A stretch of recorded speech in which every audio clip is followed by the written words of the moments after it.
მე NGO-ში არ ყოფილა. არც ირაკლი კობახიძე არ ყოფილა NGO-ში.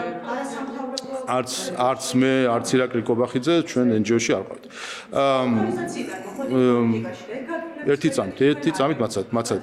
შალვა პაპუაშვილი საკუთარივე წარსულისგან გამიჯვნას ცდილობს. არადა ივანიშვილის პარლამენტის მოქმედ თავმჯდომარეს უცხოურ ორგანიზაციებში მუშაობის 17 წლიანი გამოცდილება აქვს. მისივე პარლამენტში დაინიცირებული კანონის მიხედვით წესით ახლა შალვა პაპუაშვილი არათუ პარლამენტის თავმჯდომარე, არამედ პოლიტიკაშიც კი ვერ იქნებოდა, რადგან ბოლოს საერთაშორისო ორგანიზაციაში 2020 წელს მუშაობდა და გერმანიაში საერთაშორისო თანამშრომლობის საზოგადოების საქართველოს გუნდს ხელმძღვანელობდა. ოცნების ახალი ინიციატივით კი პირს, რომელიც უცხოური ძალის გამფინანსდებოდა, პოლიტიკური პარტიის წევრობა 8 წლის განმავლობაში აეკრძალება. GSZ-ში მუშაობდით, სადაც სავარაუდოდ თქვენი შემოსავლის 20%-ზე მეტს გიხდიდათ გერმანიის მთავრობა. 100%. 100% გიხდიდათ გერმანიის მთავრობა.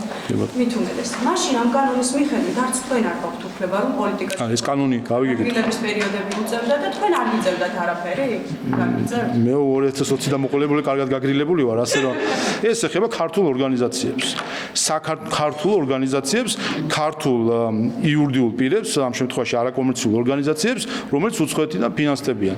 მე ქართული ორგანიზაციის თანამშრომელი არ ვიყავ, მიგახდით გერმანიის მთავრობის ორგანიზაციის თანამშრომელი. პაპუაშვილის ლოგიკით გაგრილების პერიოდი თავის დროზე ირაკლი კობახიძესაც უნდა გაევლო. როგორც თავად უწოდებენ, უცხო ძალის მიერ წლების განმავლობაში ფინანსდებოდა მოქმედი პრემიერიც. სხვადასხვა დროს მუშაობდა არასამთავრობო და საერთაშორისო ორგანიზაციებში. მუშაობდა სოროსის ფონდის პროექტებზეც. წინა ხელისუფლების დროს ეს შეზღუდვა რომ ყოფილიყო ძალაში პოლიტიკური საქმიანობის დაწყებას ვერც ირაკლი კობახიძე შეძლებდა. ერთ-ერთი კანონი, როდესაც არის მიღებული, მაშინ მოქმედებს ის კანონი. შალვა პაპუაშვილიც და ირაკლი კობახიძეც არასამთავრობო ორგანიზაციაში არ მუშაობდნენ. საერთაშორისო ორგანიზაციები ამ ადამიანებს უცხოეთის ინტერესებს წარმოადგენდნენ საქართველოს. როგორ გითხრათ ახლა? მივყვეთ ქართული ოცნების ლოგიკას. გამოდის, რომ თუ პირდაპირ რომელიმე უცხო ქვეყნის მთავრობისგან იღებდი ხელფასს და უცხო ძალას წარმოადგენდი, ეს პრობლემას არ ქმნის, რომ პოლიტიკური საქმიანობა დაიწყო. ხოლო თუ ქართულ არასამთავრობო ორგანიზაციაში მუშაობდი და კონკრეტული ქართული საქმის გასაკეთებლად დასავლური სახელმწიფო ფონდისგანაც გაქვს აღებული გრანტი, მაშინ ქართულ პოლიტიკაში ვერ უნდა მოხვიდე.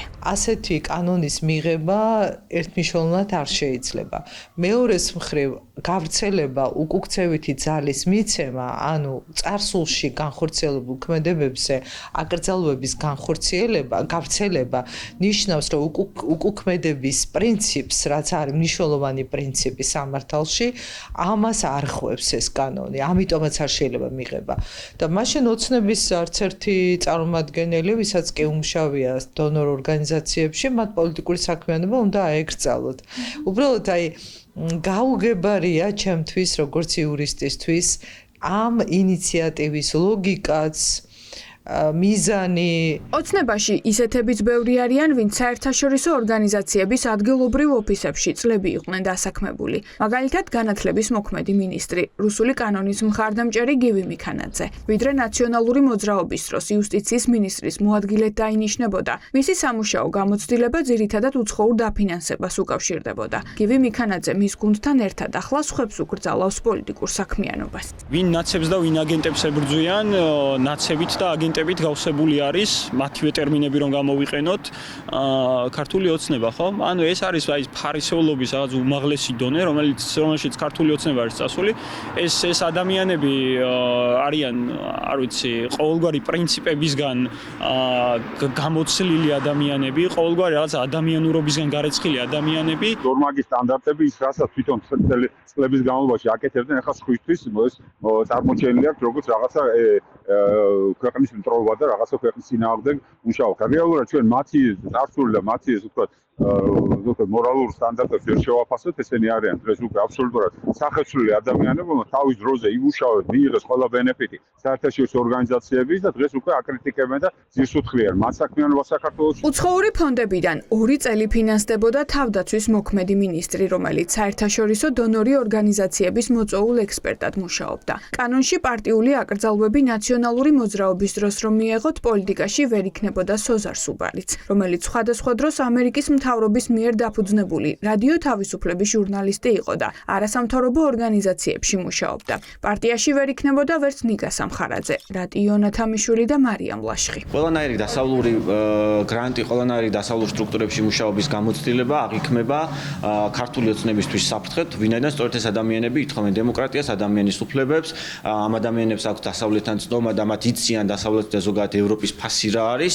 ამიტომ სწორედ ამ ადამიანების განიარაღებით იწყებენ, მათ დიდი სიამოვნებით მიიღებენ მაგალითად რუსეთიდან ჩამოსულ ადამიანებს, სადაც სხვა განათლება და სხვა ამბიციები აქვს. ქართულმა ოცნებამ არასამთავრობო სექტორზე შეტევა აქტიურად 2023 წლიდან დაიწყო. აგენტების, ანუ ეგრეთ წოდებული რუსული კანონი პირველი ნიშანი იყო. მას შემდეგ კი წერტილოვანი შეზღუდვების სრულმასშტაბიან რეპრესიებში გადაიზარდა.